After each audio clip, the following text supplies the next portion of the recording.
guitars and sing you a country song. We'll all be flying higher than a jetliner. And if you want a little bang in your yin yang, come along. Come on, welcome aboard the Indiana Sports Beat, coming to you from the Golf Club at Eagle Point Studios, brought to you by the great folks at Andy Moore Honda Bloomington. Welcome in, Verdell Jones. Verdell, how are you, sir? It's been a long time, too long. Oh, you're muted. We got you muted. Every time I do that, it's like, this is the first time I've ever done this. I did that very same thing yesterday as Verdell's trying to get things untracked. Welcome him in. Looking forward to talking to Alec Lasley later. We'll hear from Archie Miller. Hear from Todd Leary a little bit as well. As last night, the post-game show as Indiana goes up to Madison, Wisconsin, but they're not able to come away with a win, unfortunately. But they did give a gritty performance. But at the end of the day, it wasn't enough to get the win. Indiana loses 80-73 in double overtime. That was one of those games. It's a place that Indiana has not won since 1998, first of all. It is just a difficult place to play. That means no coach since Bob Knight has won in Madison. And that includes the last couple of years of Bob Knight's tenure. I don't know that – I'd have to go back and look, but I know I saw Rick Bozich put out a stat yesterday that from like 1980 through 97, they beat Wisconsin 31 straight times. So that was a streak that ended, and then it kind of reversed. But we'll talk about all that. We'll hear from Archie Miller and crew as we wait for Verdell to get back on here. But while we're waiting for Verdell, I guess we can go ahead. Well, let's wait on that clip, and we'll wait. I want to make sure that Verdell can hear that as well. But Indiana's got a game now coming up on Sunday against Nebraska on the road, which is a must-win. I hate to say it's a must-win, but it is. You're on the road against, well, the team that's going to determine who's the worst team in the conference, you or them. Indiana's not the worst team, but record-wise, you've got to get out of that basement. So it's a loss they can't take. But, you look at yesterday and you're thinking, well, there's no chance in hell they're going to lose to Nebraska. They played so well against one of the best teams in the country, number 8, Wisconsin, on the road, which they did. Unfortunately, it was not quite enough. But, man, I can't wait to talk to Verdell about this. But losing a game like that, it's such a gut punch. You get so close. It's so hard, and it's so hard. It's such a hard thing to achieve. Is AJ on with us now, Noah? But it's such a difficult thing to achieve that to get that close is so tough. I was talking with Todd on after the game last night. They used to run through there, but he's familiar with the streak because he was doing the broadcast. Yeah, go ahead, Noah.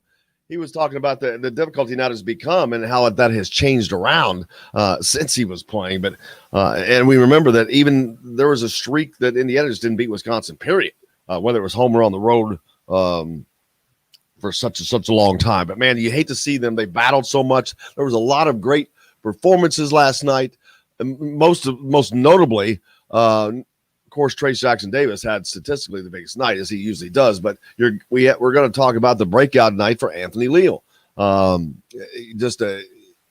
These freshmen have been getting minutes here and there. Trey Galloway's been getting most of the minutes from the freshmen. Anthony's probably been getting the least, along with Geronimo, but that changed yesterday. And you start knocking down threes like he did, and he hit those back-to-back threes, then that changes things real quick. And especially when you don't have a guard like Verdell Jones, when they've lost their guy right now. Verdell, how you doing, brother? Good, sir. How you doing? Happy New Year. Great. Happy New Year to you. It's been a long time. Christmas came through, New Year's came through. It's like, man, I'm never going to see these guys again. Right.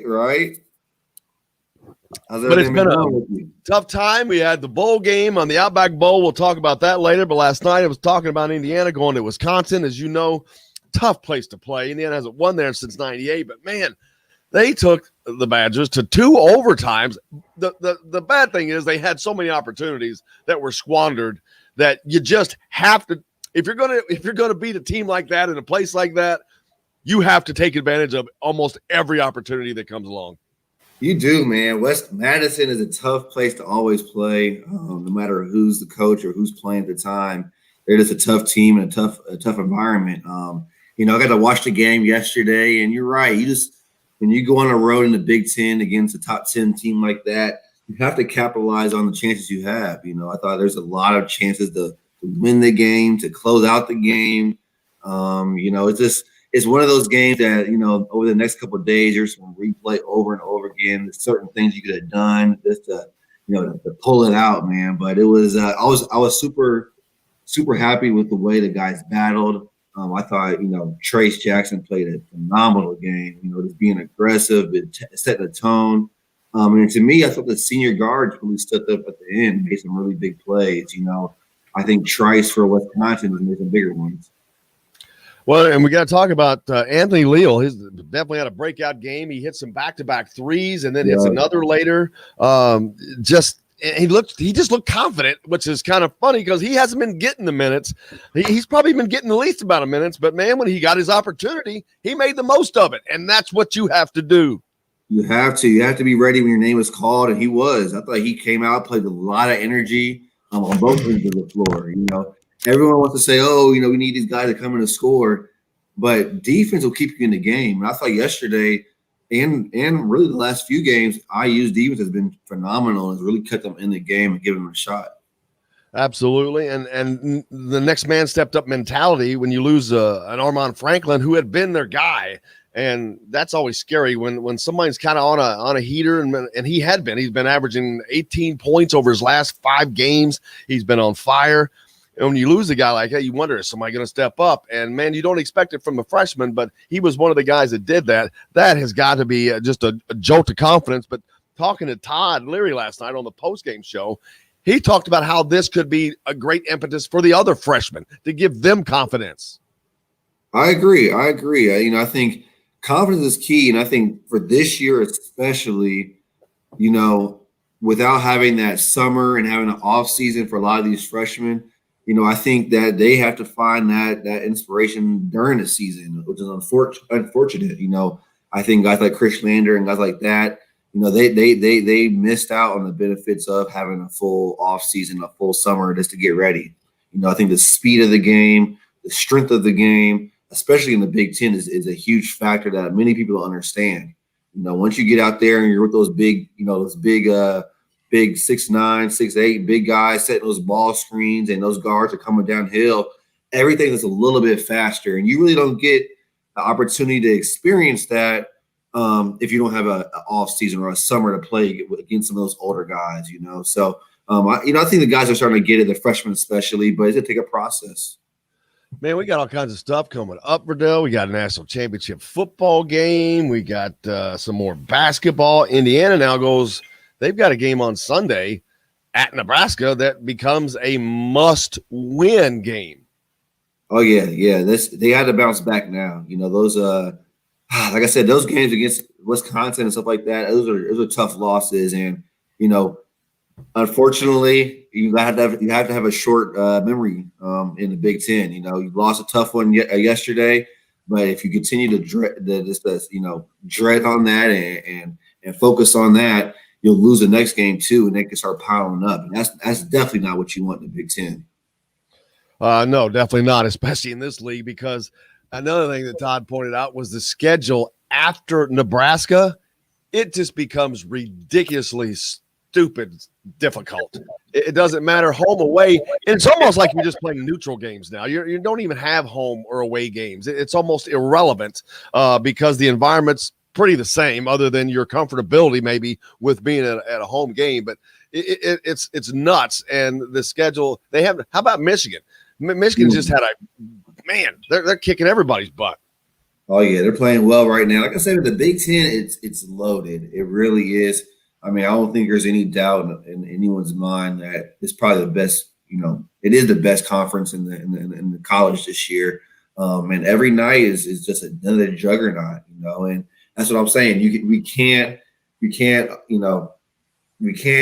continue just the harp on yesterday's game. You have to clear your mind, watch film today, learn from the mistakes that you made, but you have to move forward, because if you don't, I mean, these losses could pile up.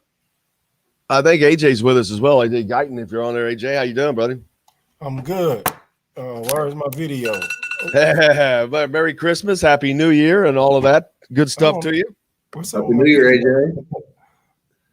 We're talking about that schedule, guys, and I'll tell you exactly after you go to Nebraska. Well, now you welcome in Purdue, then you go to Michigan State, then you go to Iowa, then you welcome in number 15 Rutgers, then you go to number 10 Michigan, then you welcome in number 12 Illinois, then you welcome in number 5 Iowa, then you welcome in Northwestern, then you go to Ohio State, then you welcome in number 16 Minnesota. Then you welcome in number 23, Michigan State. Then you go to number 15, Rutgers. Then you welcome in number 10, Michigan. And then you close the season with Purdue. That's the schedule. That's what you have to look forward to. That's a juggernaut right there. Oh, man. I mean, that's as rough as it can get. That is. That's a tough schedule. But, I think you could be encouraged off of yesterday. Wisconsin is probably the top team, if not the top team, one of the top teams in the Big Ten right now. And, I mean, you took them to double overtime. There's a lot of things that you learn from yesterday that you have to build on moving forward. AJ, we was talking about Anthony Leal, a breakout night for him last night. He knocks down some back-to-back threes early, and he just looked confident last night, and he was a big help. And that team, they needed everything they got from him to take that team to double overtime. First of all, I apologize about my camera. For some reason, it is broadcasting from my keyboard. I've never seen it in my life, but yeah, I don't know what's going on, but you can see my face. But I just want everybody to be calm and understand that that's a tough place to win. It's a tough place to play. Fans or no fans. I thought IU played a energetic, spirited game.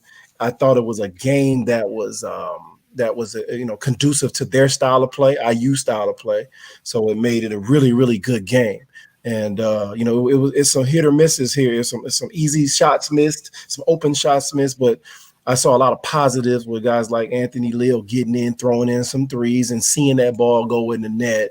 I thought he competed defensively. They tried to attack him defensively as they should. He's a freshman who hasn't playing against bigger wings and bigger players. You're going to get attacked. So, their defense just has to, shift to Leal's side to help him out a little bit until he gets strong enough to hold his own. But I saw, a lot of positives from Hunter, saw positives from Jackson Davis, and I thought they played a spirited game and just a game that you just lost. So, like you said, it's a brutal schedule coming up. You got to have a short memory. You got to move forward quickly. Yeah, and you're right. There are a lot of positives coming out of that Verdell, especially, like I said, the minutes that the Anthony played. I mean, he's played, 2-3 minutes a game, maybe. Last night he bust out 35. That's a season for guys that are only getting 2 minutes at a time. But it's just great to see that for them, and they need that confidence going forward. But he certainly has it. Definitely. And this could be a huge boost for him and for him to continue to grow. Him, Galloway, Lander.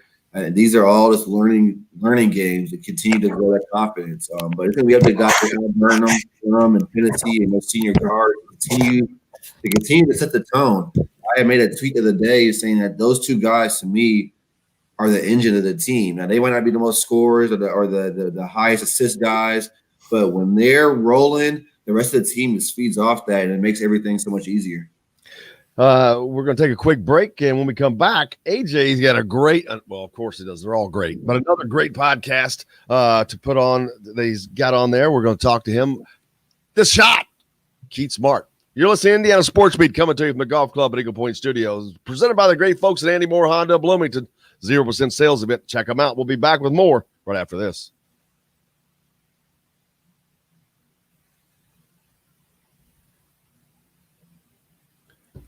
Alec, I may need you to do 9:40 today. AJ's got to leave early.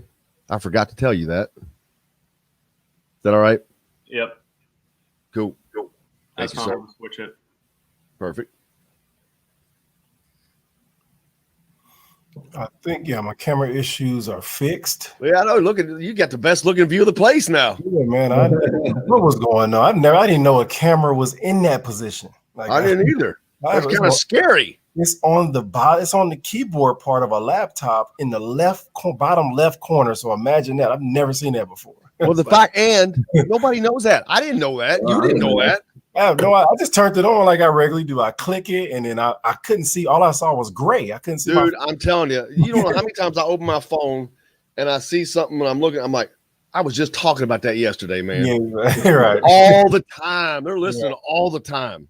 No doubt. It's crazy. So I got it fixed. I had to switch the camera, so we good. That's nuts. I'll be looking for cameras all the time now. Yeah, right. Yeah, like, that was scary, man. I did not know. I'm gonna start checking my devices, man. Like, is it a laptop? Is it a laptop? It's a laptop.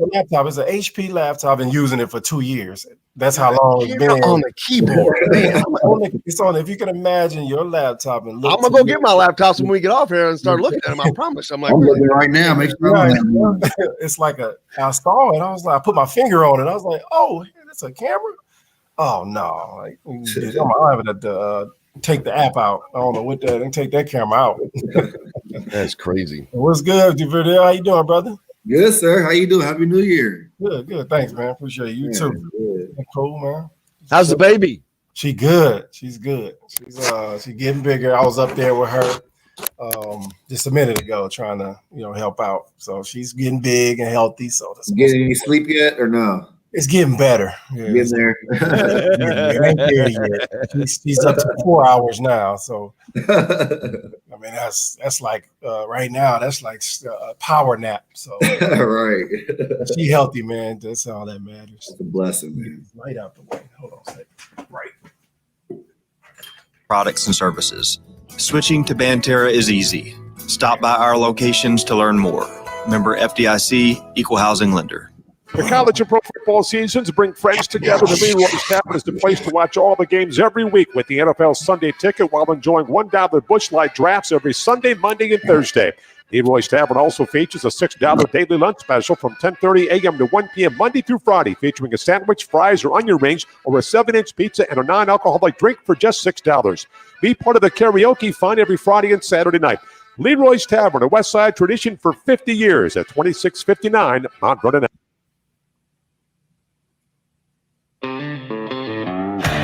This is former Indiana basketball player Brian Evans, and you're listening to Indiana Sports Beat with Jim Coyle.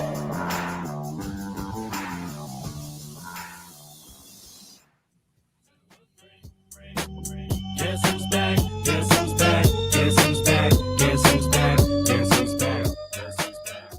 Welcome back, Indiana Sports Beat. We're back here from the Golf Club at Eagle Point Studios, presented by the great folks at Andy Moore Honda Bloomington. 0% sales event throughout this month. Go down there, 1441 Liberty Drive in Bloomington. AJ Guyton and Verdell Jones on with us. AJ, how's the baby, man? You got a great Christmas present. Mm-hmm. Definitely. She's good, nice and healthy, eating good, drinking all the milk she can. She's starting to get a better sleep pattern. So things are looking up for us. Things are looking up for AJ's sleep. Right. We can anticipate by next month we'll be back in regular sleeping patterns, but she's healthy. Awesome. Yeah, Jordan Holtz is on with us each Wednesday, and he's in Germany, but his family just got there finally, and he just had a baby girl as well, and that was the first time he got to see her. She was like a month old, maybe, I think. Oh, really? Just got over there, so it's very cool that his family's there, but that's the first time he got to see his little one as well. That's an awesome feeling. You guys know that, man. There's nothing like it, to be able to care for them and see them grow and look into their eyes and get them to trust you, man. That's no feeling like that in the world. Amazing. It's also amazing your latest podcast, man. Keith Smart, of course. It's so funny. When he was here last year, when Coach Knight came back, and we were doing the post-game show over at the Yogi's, and he signed the wall. They have a big basketball court. If you haven't been in there, guys, they want you to come in there and sign the wall, but it's just for the basketball players. But Keith signed it as like the shot, because we got the watch shop, and this is the shot, man. And don't forget that, Verdell. But no, I'm just kidding. But what a great guy he is. He came on with us. He's just a super individual, and he has accomplished so much throughout the NBA. What a fascinating guy he is, AJ. Definitely. Keith is one of my favorite people. He used to come around when we played. He's always positive. He never. He's a person that could easily hold the his history over your head and I'm a champion and all this stuff, but he never did. He always tried to offer advice and mentor. He even told me that he had an opportunity to come and be an assistant at that time, and he turned it down, which eventually opened it up for Mike Davis. But I was teasing him like, why we would have loved to have you. No offense to Mike. Mike was great as well, but he has some great stories, man. His story was very, very interesting to me because his career almost didn't happen. To listen to his story about how he, broke his hand his senior year, got cut his sophomore year. He worked at McDonald's, and it was just by chance that he ended up at an open gym and, ended up going to junior college, and then the ball started rolling from there. And he has a great memory and a recollection of his time and appreciation for his time. And it's a pod that, I think people would really, really learn a lot from when it comes to, the shot almost not happening because of the way things were happening. So, he's a first-class guy, and I really enjoyed talking to him. Verdell, it's always crazy to me or fascinating when you go back and like what AJ just said, and you backtrack on how easily something great that happened could have been derailed by a feather falling to the left side as opposed to the right side. It is. I mean, everyone has a different journey to get to certain points, man. It's always fun to hear some of the greats like Keith Smart and guys like that, and to hear their story and their journey, how they got to this point and how they got to where they were at, And I mean, AJ, I just love AJ's podcast because he just really gets to dive in and people open up to him and really find out stories that you just never would have found out any other way. So I loved it. Absolutely. What was the most fascinating thing that you learned, AJ? The psyche of Coach Knight, man. I mean, I was involved in it, but it was just funny to hear that how long and how long over time that he was using some of the tactics that he was using to try to motivate you, or the most, like we talked about earlier, the most fascinating thing was his story and how it almost never happened. I mean, one misstep and Keith Smart has never happened at IU. And it's funny how things happen and funny how things develop and it turned into hitting one of the biggest shots ever. But even in that game, he talked to Keith about by trying to motivate him, he knew what motivated Keith, and he told Keith that he's going to put him back in the game, but he better do something. If he don't do something, he's not sure if his scholarship will be available after this game. So, but he knew, throughout his time with Keith, what pushed Keith buttons. And Keith, unsung, had probably the best overall game in that game. I think he ended up with 21, 5, and 6 or something like that.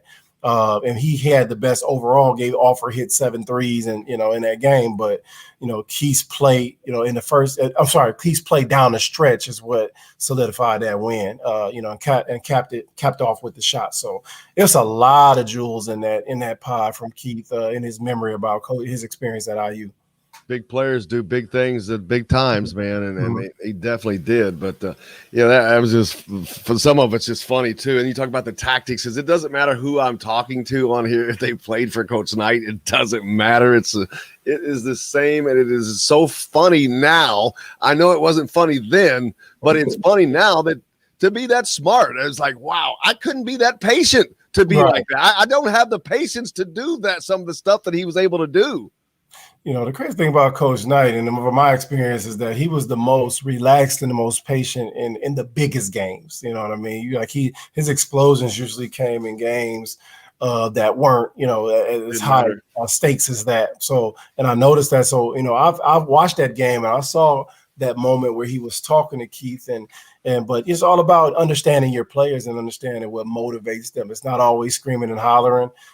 Keith talked in the pod about how there was a stretch where Coach Knight benched him for 5 games straight. And he talked about how, he didn't take him off the bench until Keith reacted. And he told Keith that, you should have reacted 4 games ago, and I was waiting on you to care. Basically is what Coach Knight, what the message was. You have to listen to the pod to get that full story. But, he's done that. And who could wait 5 games and risk losing games and have talent on the bench, for looking at the bigger picture. And today they would just transfer. It would be after the 3rd game, they'd be like, I'm out of here. So for Keith to stay around and to endure, the shot came out of it and it was birthed in the end. So, man, it's a lot of stuff like that in the pod, and Coach Knight's genius. Absolutely. Field of 68 podcast with AJ Guyton, House of Hoosier. You if you're not subscribed to it, make sure you do, because we love listening to it and it's awesome and love talking about them. But you got to listen to it to get the full impact of it, because you got to hear the guys tell their own stories, and it's amazing. But yeah, those times were so. What's it like for you guys, Verdell? I know you didn't get to play for Coach Knight, but you know so many of the guys that did, and your friend like AJ, and so many friends with the guys, and you have that connection. What's it like to just be on that outside, but hear those stories? Man, I really love it. I was just thinking this now. I mean, Coach Knight, I didn't really get to know him. I got a quick meeting with him when we were in New York, but it seemed like he was a master motivator, and that's what a lot of people don't understand. That your coach, yeah, he is X's and O's, but a coach also knows how to get the best out of their players, and put them in the situations to win. And it seemed like every single time that Coach Knight knew how to challenge his players to get the best response. And that's why he won the way he did, and is a legend the way he was. So I love hearing the stories about it. I've heard a lot of the other stories behind the scenes of stuff that's happened too. It's hilarious, but all these things, I mean, he was a mastermind, and seemed like getting his guys to respond and play the way that he knew they could play. And that's half the battle right there, being able to get your guys to maximize their potential. And he seemed like he was a great person at doing that. AJ's become the historian of those guys, man. Because you get to talk to, and it's across different times, because there were many different Bob Knights. There was the early 70s Bob Knights. There was the late 70s Bob Knights, the 80s and the 90s, and they were all different Bob Knights. And those players that played during those times, they all got different experiences. Have you gotten picked up on that, AJ, or found that out? Yeah, I mean, obviously, he mellowed out and began to try to change with the times around my time, because the game had changed so much. But, I really believe that the approach was really the same. It was all, I think the biggest misconception about Coach Knight as a coach is that he's a drill sergeant, and we all got to be up at 6 a.m, and we just – it's the stories that I hear is like it's honestly the complete opposite. We had ultimate freedom. We didn't have a whole bunch of eyes on us. He said eyes were on us, but it wasn't people following us to classmate or study tables and study halls. And he recruited people who fit his program. He recruited you if he felt like you were disciplined and you were responsible. And the basketball stuff he could teach you. So I see consistency across the board when it comes to his approach on the court, and his ways to motivate. Everybody's motivation seems to be a lot different, from Isaiah's to Steve's to Keith's. You know what I mean? So it's very interesting to hear him and to relate to him, because at some point I experienced whatever they were talking about. So that's what makes it fun. Exactly. What's coming up next for you, AJ?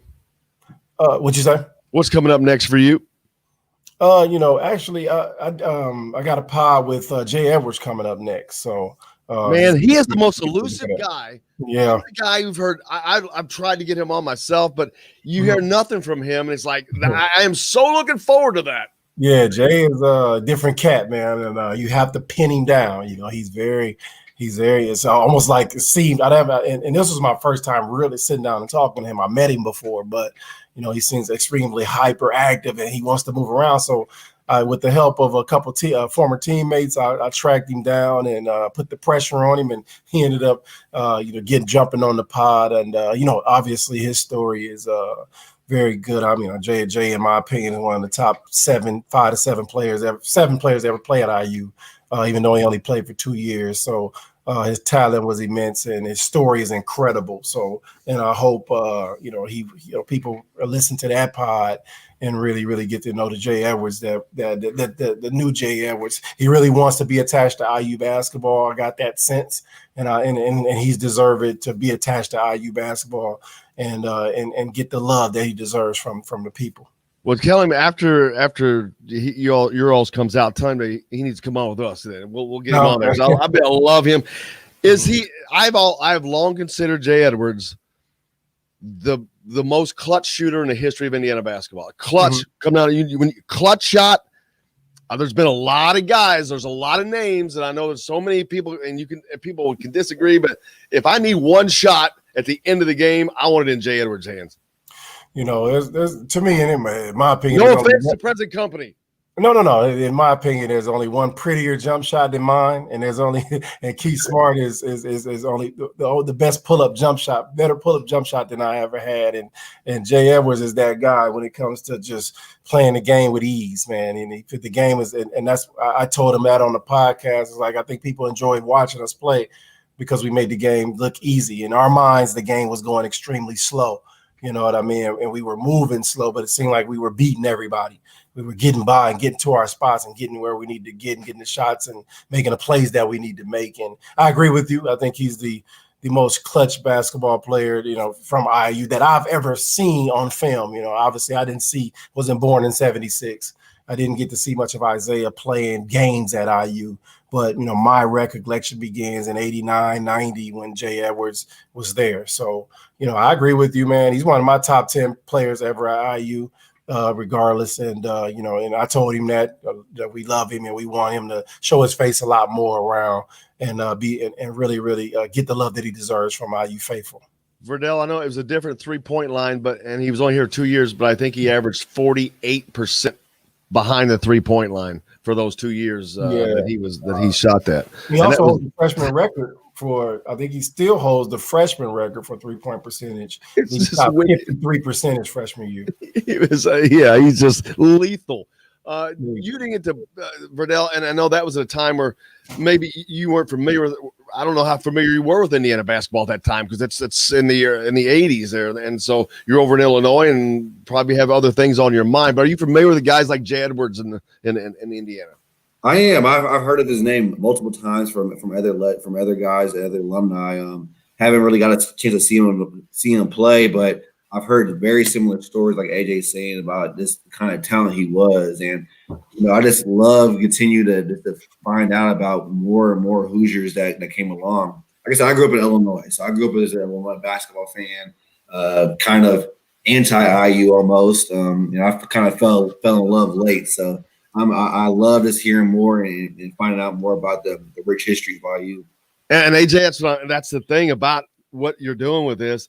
I think that, and I've said it before, you or someone like you are the only one that could do this. I mean, I can get guys on, and I do all the time, but it's not going to be that story. And it's also, Verdell's not going to give a crap that I got somebody else on. But when you have him on, that's tying him to he's never – got to be around him. That's a unique deal, and that's so cool for Indiana basketball and the players, I think.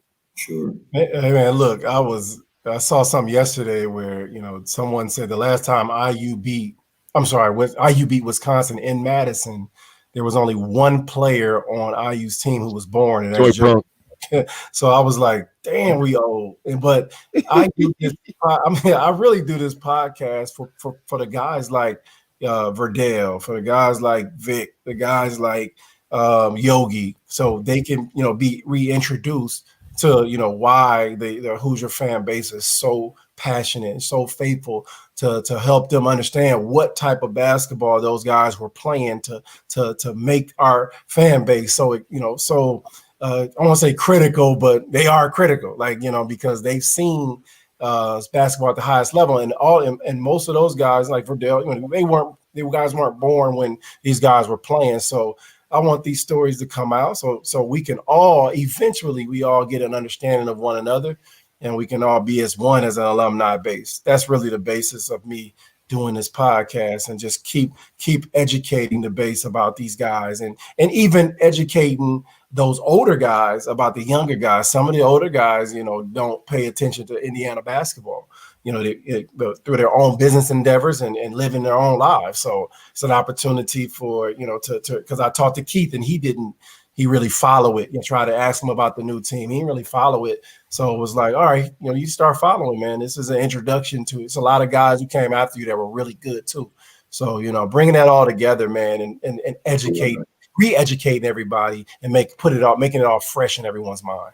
I love that, man. Yeah, because that also takes it the other way that I wasn't even thinking about. I'm thinking about you introducing it to Verdell, but you're also introducing Isaiah and Keith Smart and those guys to Verdell's and these guys. Exactly. I don't even think about it in that regard, and that is just the coolest thing because Indiana. I've talked to Todd about this a lot.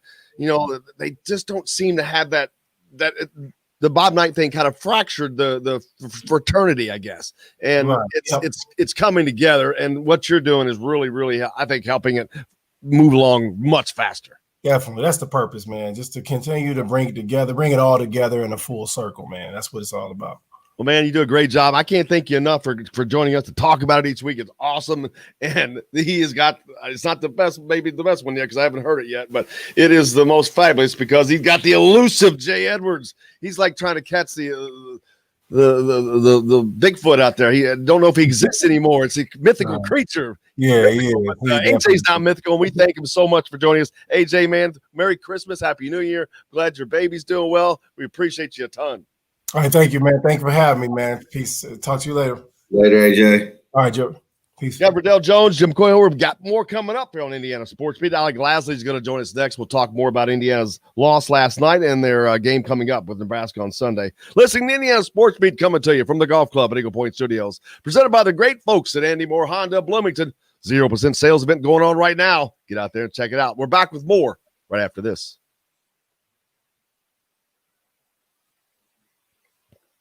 Man, Jay Edwards. Yeah, I've been trying to get him. I can't even get a response, but I don't know. I've got no connection to him. I don't know him. But, yeah, I was like, man, I cannot wait to hear that one. I have not heard anything from – see, he's just a guy you don't hear from, you don't see. Here's a great story. Oh, I should have told, and he may already know this because he was there, but when Bob Knight came back last year, and I'll tell this on the air, all the players that were there, Jay Edwards just showed up and was sitting in the stands. What?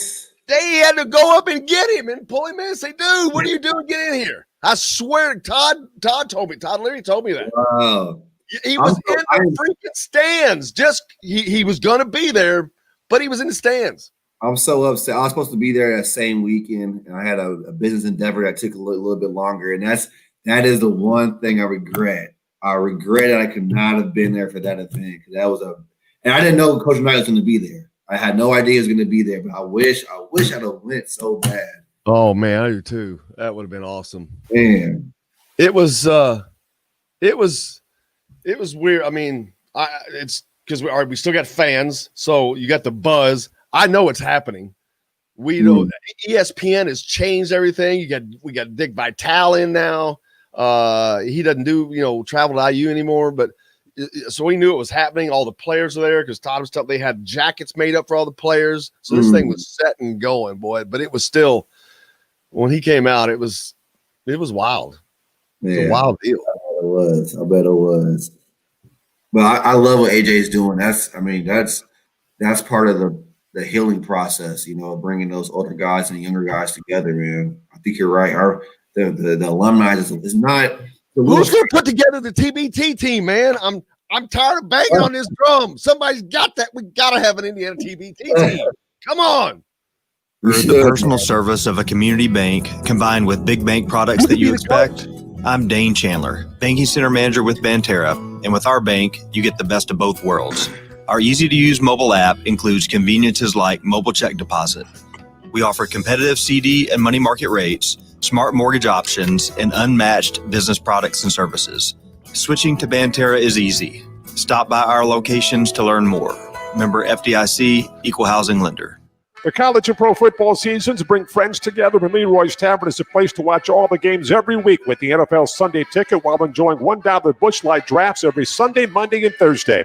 Leroy's Tavern also features a $6 daily lunch special from 10:30 a.m. to 1 p.m. Monday through Friday, featuring a sandwich, fries, or onion rings, or a 7-inch pizza and a non-alcoholic drink for just $6.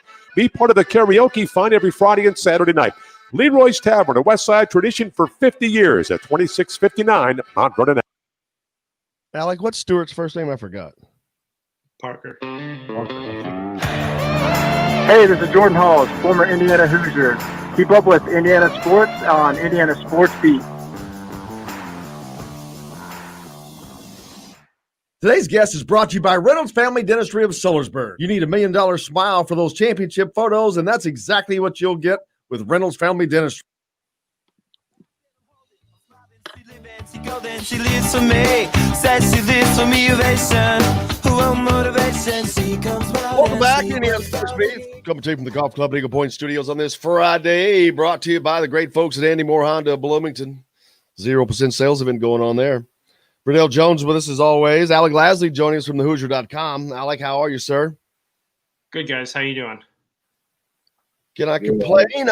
Indiana last night that goes to a place where they've had great difficulty winning and battled to a 2 overtime loss, but a lot of positives we've talked about early on with the guys on the show here, but Anthony Leo had a great breakout game for him, which is a positive for the folks to see, especially without having Armand Franklin right now, and waiting for the appearance of Parker Stewart. And I think Parker Stewart, grad transfer in from UT Martin. He's on campus. Alec, have you heard anything? Is he practicing yet? What's the latest on that? Yeah, he came. He arrived in Bloomington last weekend. I think the plan was to kind of get him situated COVID wise, in terms of just taking the test right after the holidays, just like all the other players did, and then obviously with the 3 games this week, with the 2 road games, I think that they're going to shoot for trying to get him started to kind of roll out next week when they get back from Nebraska. Just because it's been a crazy week with 3 games in 7 days here. So get him situated kind of in Bloomington, and then focus on next week to kind of roll him out and kind of get him started to situated with the program. Verdell, he's a shooter, and that's something this team obviously needs. What bringing somebody on that is a consistent veteran shooter, how much is that going to benefit this offense, Trace Jackson Davis and those guys on the interior? I definitely think it's going to help. It'll help spread the floor a little bit and create, easier lanes and easier matchups for guys like Trace and Armand when he comes back. But I think you got to simplify it too. You can't overdo it sometimes and make it too complicated for a guy like that who's coming in new, trying to learn a new system. And I think even when you add him and you put your freshman out there, sometimes you got to simplify things, high ball screens, get guys going, get guys moving, get easy shots, getting, situations where you get some one-on-one situations just so guys can get easy buckets. But it's gonna be interesting to see, for any guy to come into a new program, to a new system, have to learn it in the middle of the season. That's no tall feat, but sounds like he's a very intelligent young man. So we'll see what happens. Different lineups last night, Alec. Some by not by choice, just by force because of the situations, but some positive things coming out of those. And we've been curious as to see, are we going to see this guy? We're going to see that guy, and I think that with the play of Anthony Leo, getting those minutes and showing that, man, if you give some of these guys a chance, that you just don't know who's going to be able to perform. Yeah, exactly. I think obviously the big thing with Anthony Leal is his shooting ability, which we saw last night, but he really earned his minutes on the defensive end. He's been doing that ever since his first minute, for IU this season. But, coming in, playing 34 minutes last night compared to the 68 minutes he played in the previous 11 games, where he only saw minutes in 6 of the games. So, this is still he's still very early on in his development, so I wouldn't really expect him to play 34 minutes, moving forward. But if you can get that increase from about 8-9 minutes a game to maybe 14, 15, and he's able to knock down probably not 3 threes every single game, obviously, but if he's able to knock down at least a 3 a game and play that hard-nosed defense that he's shown, especially on those switches down in the post where he's drawn a couple offensive fouls. He drew one against Nate Reavers last night. He played some big minutes kind of in that post situation against Maryland as well, and some of the other kind of programs this season. But that's where you're going to earn your minutes with Archie Miller. I don't think that's a question anymore. It starts on the defensive end and then moves into the offensive end, regardless of kind of what people want in terms of being able to shoot the ball. If you're not going to play defense, you're probably not going to see minutes. So that was a great surprise for Indiana last night. I think even a bigger one was Jerome Hunter, how he was able to kind of bounce back in the last 2 games especially just showing a lot more confidence, not only with the ball, but moving without the ball on the defensive end. He's been very active on the glass, which is something that Indiana really, really needs. He had 7 rebounds last night, and that was all with 4 fouls too. So if he's able to stay out of foul trouble, he's able to really stretch the floor like we've seen in his limited minutes. That's something where we saw that lineup last night with Rob Finney, Al Durham, Jackson Davis, Anthony Leal, and then Jerome Hunter. Those 5 played all of the first overtime, all of the second overtime, and played a lot of the last 5 minutes of regulation. And that's why you see those 5 having the most minutes by a significant margin. And it's going to be crucial for not only Anthony Leal, but Jerome Hunter especially to really provide that spark moving forward. Verdell, this far into the season, we're in Big Ten play now. A freshman like Anthony, he hadn't been getting hardly any minutes. There were games that he just did not even play. How unusual is it to see a freshman has been in that situation to all of a sudden play 35 minutes in a big game on the road? I don't think it's too, with Armand going down, I think it really opened up avenue for some of those younger guys to get minutes and really show what they could do. And I think he did a great job yesterday of stepping up to the challenge and answering his call. Like Alex said, I mean, as a freshman, you're not going to get 10, 15 shots a game. You're just not, unless you're that guy. But you can always come in and play good defense and play that hard-nosed basketball. I think that's what he did. He came in and really brought a spark that IU needed. I had tweeted yesterday at the beginning of the game that I felt Trace Jackson Davis had a lot of energy, and that if IU wanted a chance, everyone else had to match that energy. And I think Anthony was one of those guys that matched it. And he battled, like Alex said, he got some charges.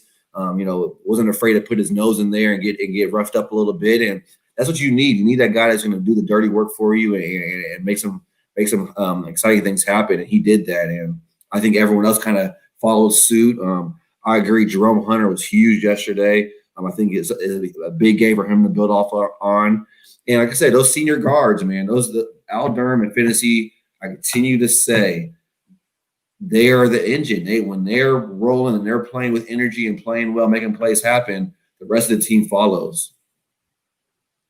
Alec, we know that Trace Jackson Davis, of course, monster night 23 and 12, but he played 49 minutes. Man, that's a lot. He's going to need to recuperate. Race Thompson, they're not getting a ton of production out. I know defense is part of his mainstay, but not a lot of offensive production from him. But he did provide the spark that kept him in the Maryland game, actually in that first half the other night. Without him, they don't win that game.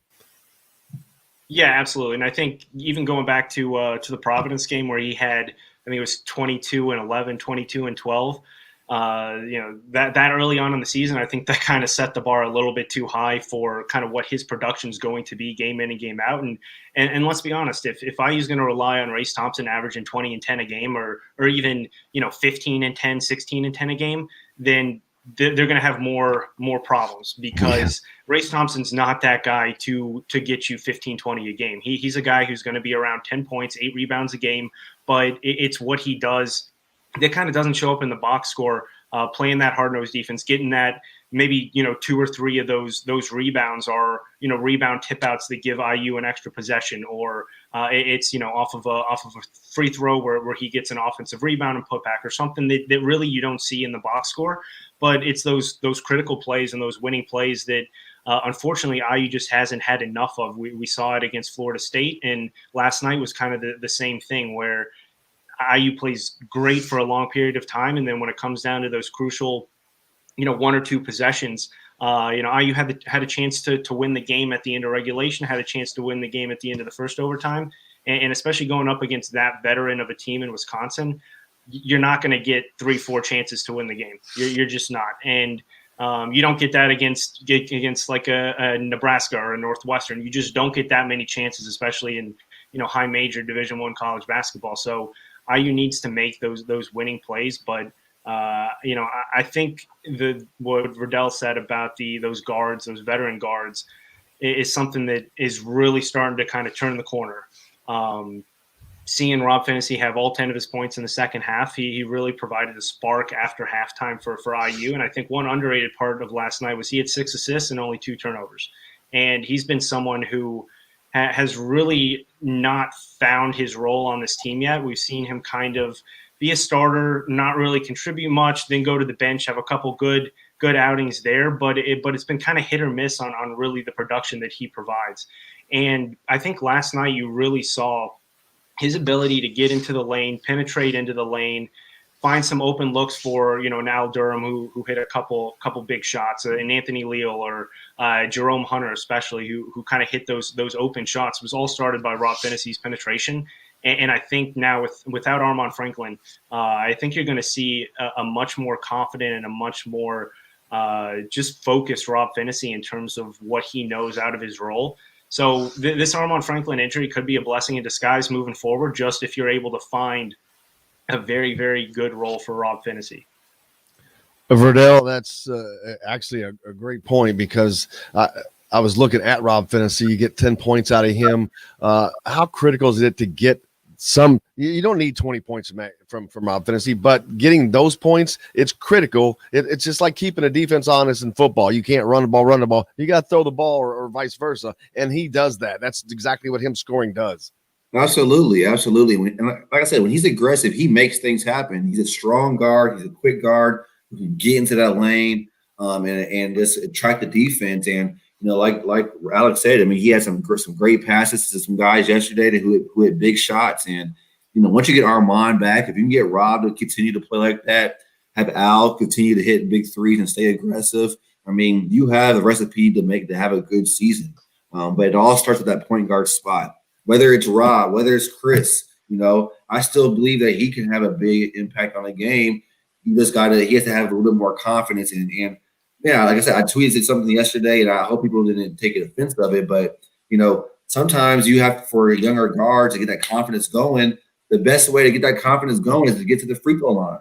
Go there, get fouled at the basket, hit a couple free throws, and now your confidence is going because you saw the ball go in the hoop, And I think that he, if he stays aggressive, get to the basket and get those easy buckets, those easy free throws, his confidence is going to explode.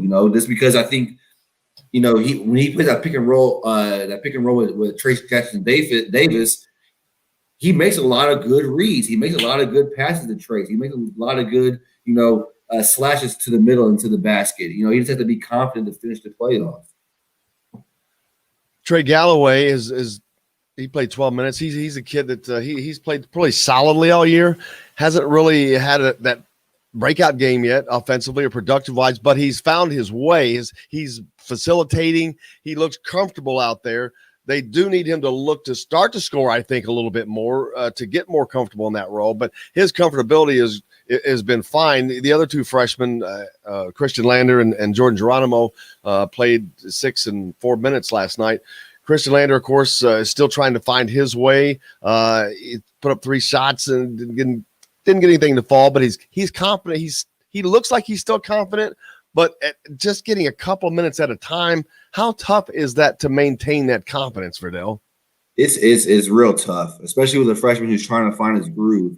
I mean, it's if you know that you're gonna make a mistake or you're gonna miss a couple of shots, you're gonna get pulled out immediately and might not get back in. That affects every time you come down the court about what you're gonna do. You don't want to. You're so worried about making the wrong play that you don't make the right play.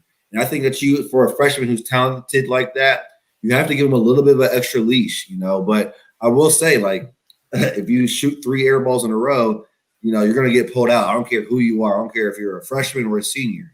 But I think he's going to be okay. He has to continue to respond. I do think that his leash has to be a little bit longer.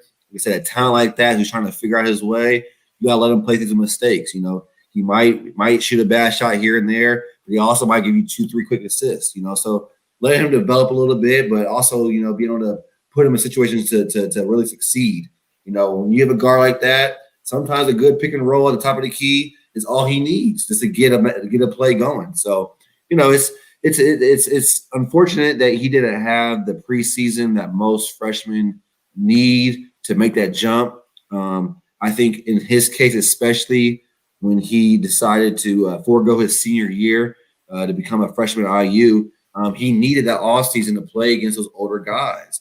When you had that time to play and and get up and down and get a little bit of experience of how fast and physical the college game is, then it allows you to adapt and mature a little bit more quickly. But, with him not having that full summer and off season that he needs, he's still learning as he goes. So, I expect him to be fine in the long run, but there's going to be some growing pains.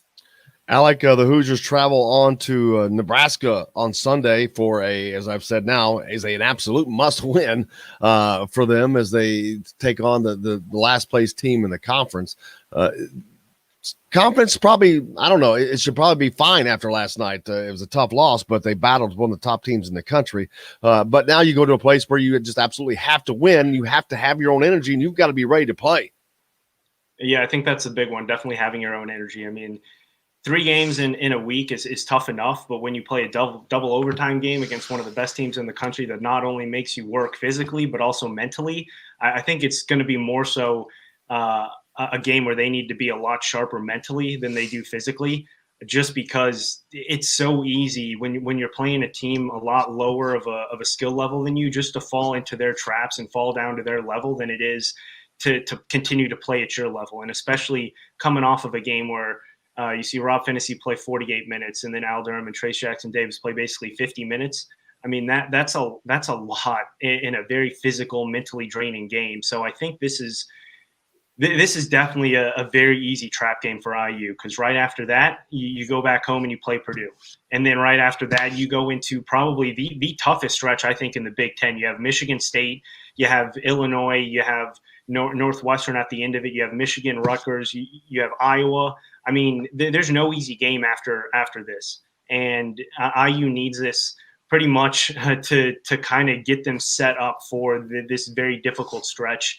And especially with Armand Franklin looking like he's most likely not going to play, I would assume maybe not even in the Purdue game. But without him, you're going to need those senior guards, that senior leadership even more than probably what we've seen so far. So it's going to be more about a mental game than a physical game going to Nebraska on Sunday. Any chance they have Parker Stewart by Purdue? I wouldn't think so. That would give him couple of days to practice. No, I think if he does play this year, it's not going to be something until at least a month of practice here. Alec Lasley from thehoosier.com. Make sure you give him a follow on Twitter or wherever else. He's got all the information inside on Indiana basketball and more. Alec, thank you, Alec. Appreciate you, man. Appreciate it, guys. Take care. You bet. Verdell Jones sitting in. I'm Jim Coyle. We're here from the Golf Club at Eagle Point Studios, Indiana Sports Beat, presented by Andy Moore Honda of Bloomington. We're back with more right after this.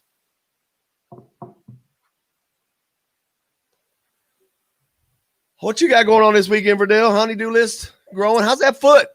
It's good. The boots off the crutches, man. So it's back normal again. It's getting there. So it's going. The honeydew list is growing again. It is. We're getting, the house that we bought. It was a beautiful home. It was just a little outdated. So did you just paint that room? We did. Yeah, we did. Yep. So we got a little Georgetown blue going. I thought that's not Kentucky blue, is it? Oh no, there's no way. No way. So yeah, we're just getting that done. We're getting to a pretty good stopping point, man. So just trying to finish that up. What about you? Man, I just realized I have a weekend off. I'm like, oh my God. I'm like, what? Well, weekend off. I don't have a game until Sunday. Indiana plays on Sunday, but I'm like, man, I got Friday night and Saturday off. I'm like, oh my gosh. Nice. The first thing I've done in a year was when I went to the Outback Bowl in Tampa last week.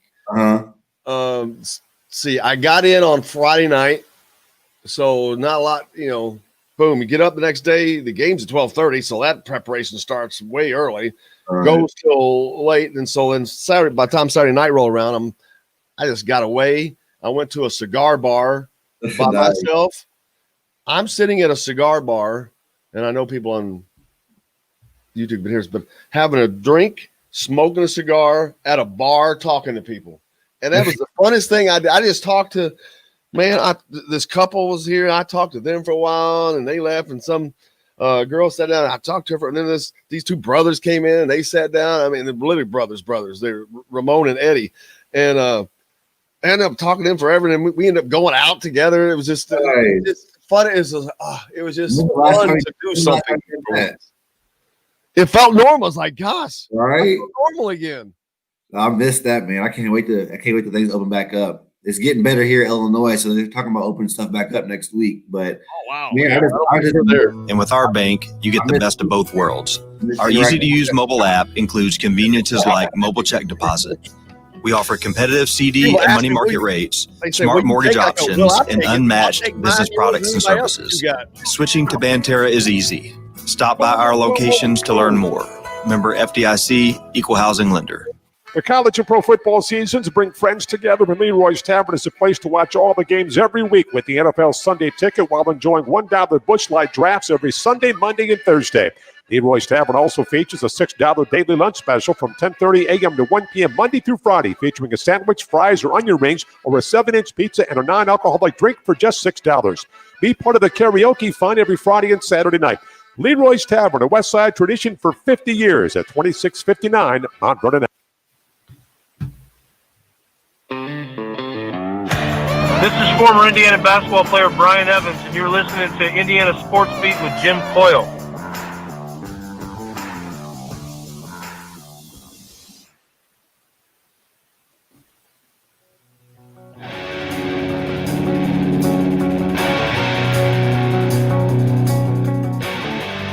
I love that song. I don't know. I've always loved that song. I remember that song sticks out for me.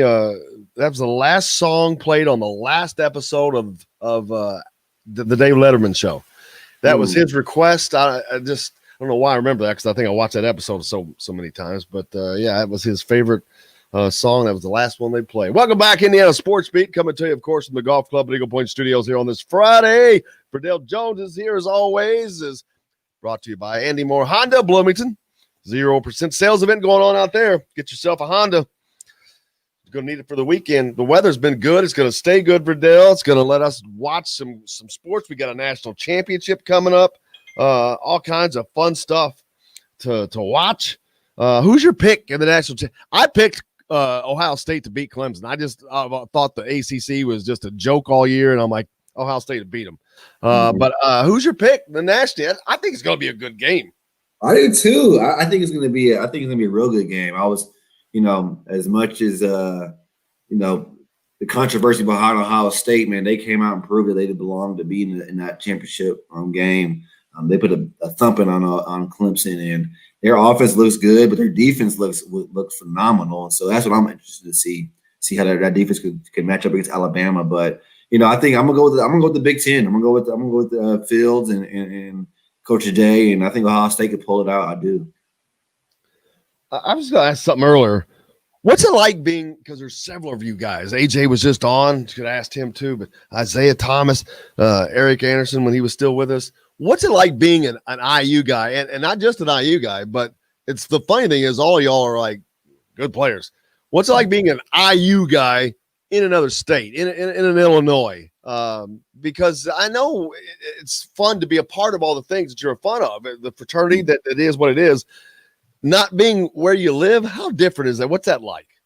It is different for me, especially because I'm in Champaign. So I know that's what I think about it all the time. Because you're right in the heart of the University of Illinois.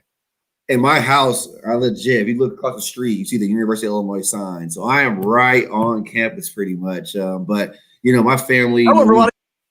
Huh? No, that was something else. Okay. No, we. It's different. It definitely is. But being from Champaign, having a rich history, family history from here, I get a lot of supporters from here too. So luckily, I'm in East Central Illinois, so I'm right on the Indiana border, pretty much. So we have a nice mix of IU fans and Illinois fans. So I get a good mix of love from both sides. So it's nothing too bad for me. Well, being a great guy, it certainly doesn't hurt that at all. I'm sure. Archie Miller talked about last night's game with Matt up in Madison against Wisconsin, number 8 Wisconsin. Let's hear what he had to say afterwards. Well, very, very hard fought game. I'm proud of our guys and the way that we competed, in particular, the way that we were able to handle some adversity, throughout the early part of the first half to grind away and stay in the ball game. And then I thought in the second half, our guys were really aggressive, and I thought we did a great job of establishing, a rhythm on offense for the majority of the second half. And we gave ourselves a great chance to win this game a number of times. Give them credit. They made a lot of winning plays at the end, and we didn't make enough winning plays at the end. And that's what it takes in this league. And you play the best teams in the country, which Wisconsin is, you have to find a way to step up and execute and make some tough plays. And, we didn't do that when we needed to the most. And give them credit. Like I said, they made some really, really good plays at the end of the game. But, our guys in general, disappointed for them. I got to do a better job for them. But we have another one in a tough road swing as we travel to Nebraska, which we're going to have to get ready for that one. Verdell, that earlier, Alex said that Nebraska could be a trap game for Indiana. And, I've called it a must win. I don't know how it could be a trap game only because it's a must win. So a trap game is when you kind of get caught off guard. There ain't no way they can get caught off guard. They know they have to win this game, but it's easy to fall into that, I guess. But this is an beyond important game. No, it definitely is. I think this is going to set the tone for the rest of the season, and to see where they're really mentally at, That was a tough loss. I mean, there's a couple plays here and there, a couple shots go this way or that way. It's a different outcome. Those are the kind of games that as a player, and I'm sure as a coach for sure, that you're going to replay over the next couple of days. But you have to get over it. You have to get ready for the next game. And Nebraska is one of those teams that if you don't come in, mentally locked in a focus, they can get hot and beat you. So, it's going to be huge for Coach Miller and the staff to really get their guys refocused and rededicated for the Nebraska game. Archie also talked about Trace Jackson Davis. He continues to play extraordinarily well at a high level. Another double-double last night. He's a double-double machine. Of course, he played nearly 50 minutes, as did two other guys. But let's hear what Archie had to say about not only Trace Jackson, but Anthony Leal.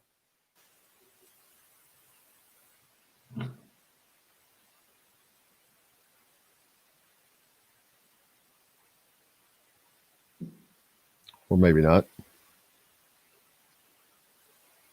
If you don't have it, no, let me know. I guess we don't have what a winner he is, but he gave us a chance to really play. But all physically, I guess, late in that game. I mean, he played a ton of minutes. He ended up playing 49 minutes in a double overtime game, so fatigue is definitely going to play a role. He did a great job all game long. I think in general, our team and the guys that we rode with in the second half did a great job in the game. I think Anthony Leal, it's a credit to him on what a winner he is, but he gave us a chance to really play. Sparked us another guy that came in and made some big shots and helped us stay in the game, and then did a great job on both ends of the floor. So we're able to absorb that. Jerome also had his best game. He's getting better right now, which is a good thing to see. But that's some high praise, man. What a winner. I mean, the words he chose, I don't know that they were accidental. It did not seem accidental to me because they just kind of jumped out at me the way he said it. What a winner he is. And you're talking about a guy who's played 3 minutes a game up until now. All of a sudden he's a winner. And I'm not saying he's not. I'm just saying those words jumped out at me. Obviously something he sees in practice and that's going on there, but you certainly saw from his performance last night what he's talking about. No, and I agree. I mean, I think what Coach Miller is saying, is Anthony comes from a winning program at Bloomington South, and he just knows what it takes to win, and that's playing hard, that's playing defense, that's making the right plays. And I thought you saw that yesterday. I couldn't agree more. I thought that was a great game for his confidence, and hopefully that continues to build on. I mean, you need guys who are willing to put themselves in their body on a line for the betterment of the team. And you saw it yesterday. The freshman to come in and battle the way he did, that's something that's encouraging. And I thought his energy was contagious. Like I said, Jerome Hunter, I thought he's continuing to get better and better each time. And, that's something exciting to see. Trace is going to be Trace. He's going to be the All-American. He's going to be that go-to guy. I think he's doing a phenomenal job each and every game of continuing to take that mantle, to take that leadership role, to take that responsibility of being the go-to guy. not just for scoring and stops, but for energy as well, and getting that boost that the team needs. So, man, I mean, it's, like AJ said, the boat isn't sinking yet. There's a lot of benefits and a lot of things that you can take from yesterday. I mean, heck, we haven't won in Madison in 30 years. So the fact that we lost in double overtime shouldn't signal that the world is ending. It should show us that there is a lot of positives that we could take, but we do have a juggernaut of a schedule coming up. So we have to take those positives and really get them going now. Some other games in the Big Ten last night, Verdell, Iowa handled Maryland on the road, 89-67. Luka Garza, 24 points, 7 rebounds, 4 assists. Aaron Wiggins, 17 points for Maryland. Illinois, there's your Illini. They just they gave Northwestern, didn't give them any trouble. 81-56 for number 12 Illinois. Kofi Coburn, 18 points, 12 rebounds, 2 blocks. He's a man.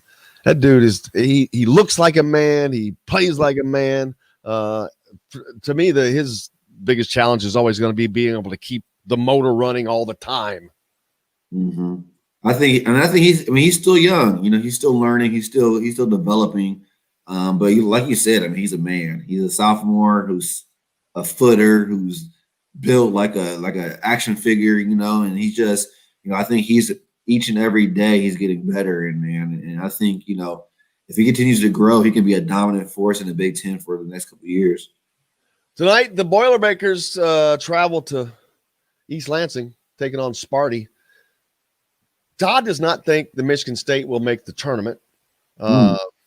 They're currently 8-3, 2-3 in the Big Ten, ranked 23rd in the country.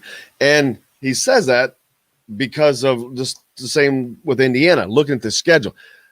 This, as brutal as it's been, we haven't even seen the worst part yet. It's like getting 2 inches of snow, but there's a blizzard coming, man. You got to get ready because it's not going to stop, and it's going to get worse. It's going to be a minefield. Some of these teams that are currently ranked may not make the tournament. Yeah, it's a loaded Big Ten this year, but I disagree. Coach Izzo, you can never count him out. He always has his guys. For some reason, they always get better the longer the season goes. And by the tournament time, they're ready to play. And it's not this year, not this last year, but it's been something that's consistent with Tom Izzo team. So I could never count out Michigan State to be a factor when it comes down to the tournament time. True that. We got just a little bit more to go. We'll close her out here and get you guys sent off for your weekend. You're listening to Indiana Sports Beat, coming to you from the Golf Club at Eagle Point Studios, brought to you by the great folks at Andy Moore Honda Bloomington. We'll be back with more right after this.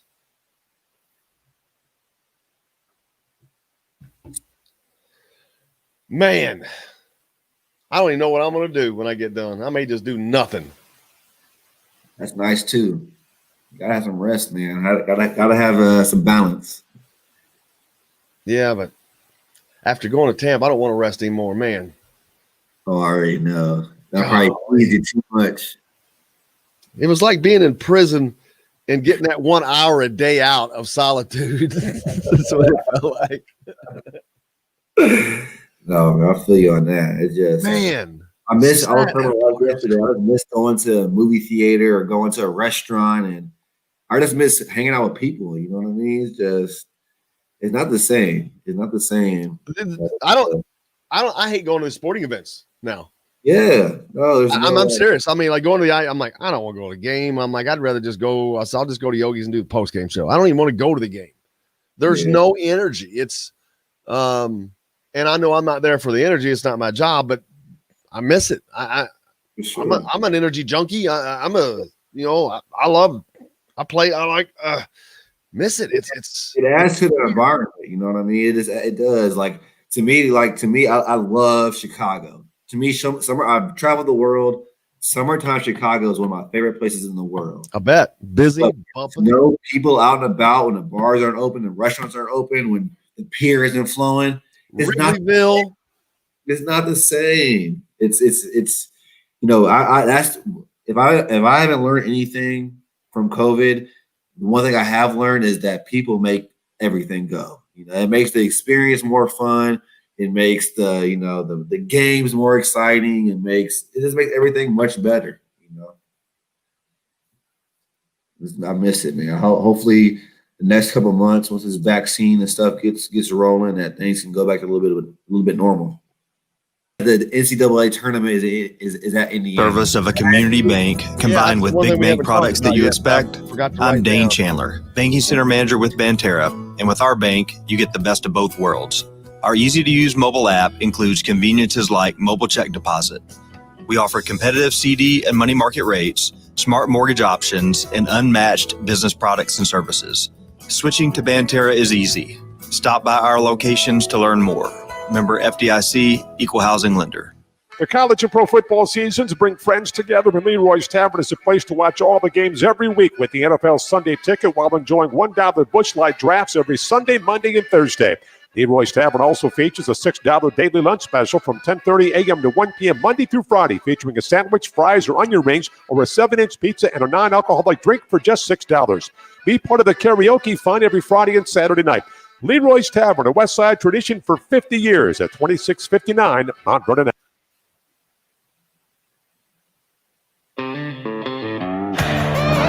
Hey, this is Jordan Halls, former Indiana Hoosier. Keep up with Indiana sports on Indiana Sports Beat.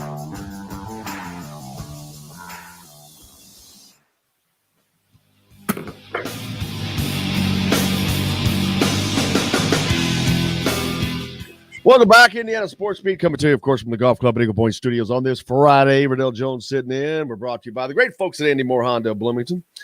Verdell, it's we got the national championship coming up on Monday. We've also got the entire NCAA tournament being played in Indiana, right around the Indianapolis area. But what a cool thing is that?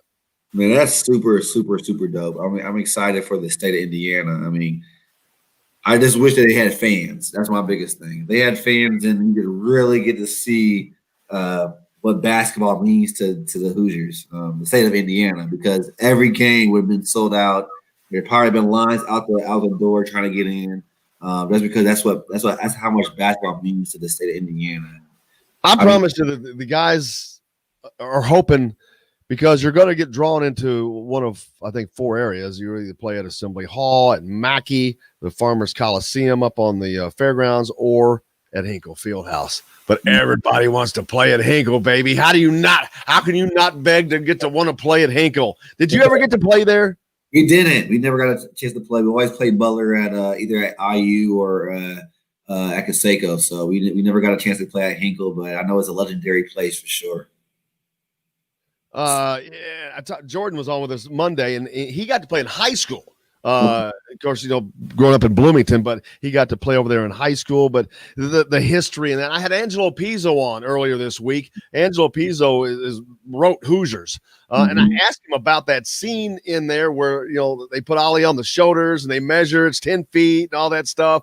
I said, where did that come from? Because that's a great scene. I mean, that to me sets the whole thing. It sets the whole venue.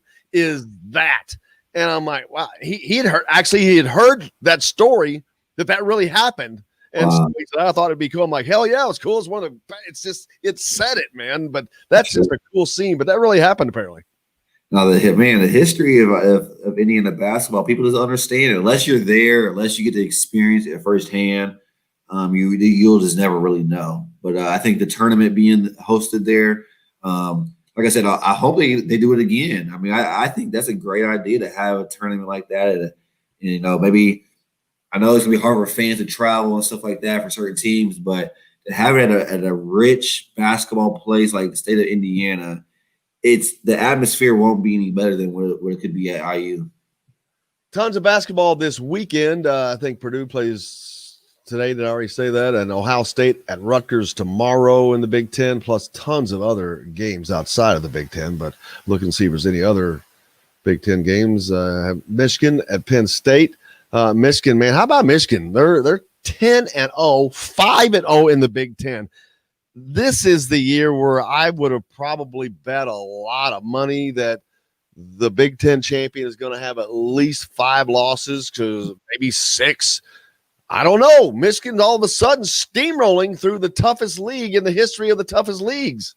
Yeah, Coach Howard, he has those boys playing good right now. They're playing very inspired basketball, and but the Big Ten's a juggernaut, man. It just, you really get to see the uptick of everyone's play after New Year's. Because, before New Year's and Christmas, you got some of those mixed in non-conference games. You got a couple Big Ten games here, getting used to it. But it always seems like after the New Year's and after the break, that's when everything just kicks up a notch and everyone's playing at their best. And, the Illinois bounced back.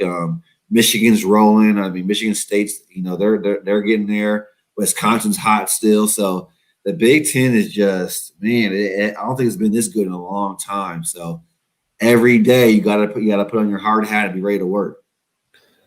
Noah, go ahead. And, yeah, we got a clip from Todd Leary after the game with Todd Leary talking about the game last night. Let's hear that quick clip, Noah.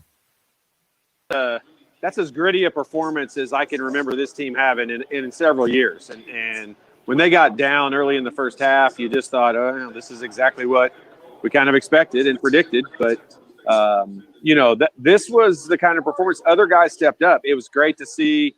I think not only Leal's performance, which I know we'll talk more about that, but not only his performance is going to help him, I think it'll help a couple of the other freshmen.